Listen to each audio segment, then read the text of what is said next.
আমার নাম পুণ্যলিতা দাস। কবিগুরু রবীন্দ্রনাথ ঠাকুরের রচনাবলী নৌকোযাত্রা। মধুমাঝির ওই যে নৌকোখানা বাঁধা আছে রাজগঞ্জের ঘাটে, কারো কোনো কাজে লাগছে না তো, বোঝাই করা আছে কেবল পাটে। আমায় যদি দেয় তারা নৌকাটি, আমি তবে 100টা দাঁড় আটি। পাল তুলে দিই 4টে 5টা 6টা, মিথ্যে ঘুরে বেড়াই দেখো হাটে।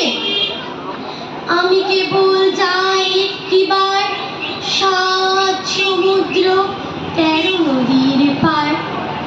তখন তুমি কেঁদো না মা যেন, বসে বসে একলা ঘরের কোণে।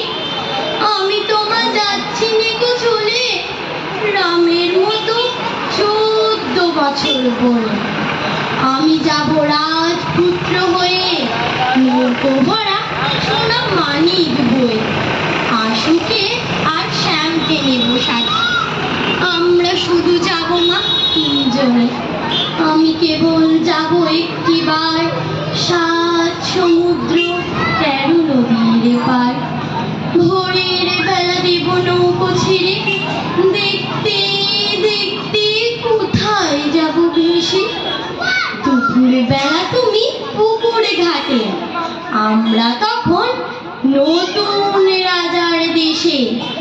পেরিয়ে যাব তীরপূর্ণির ঘাট, পেরিয়ে যাব তেপান্তরের মাঠ। ফিরে আসতে সন্ধে হয়ে যাবে, গল্প বলবো তোমার কোলে এসে। আমি কেবল যাব একটিবার 7 সমুদ্র 13 নদীর পার।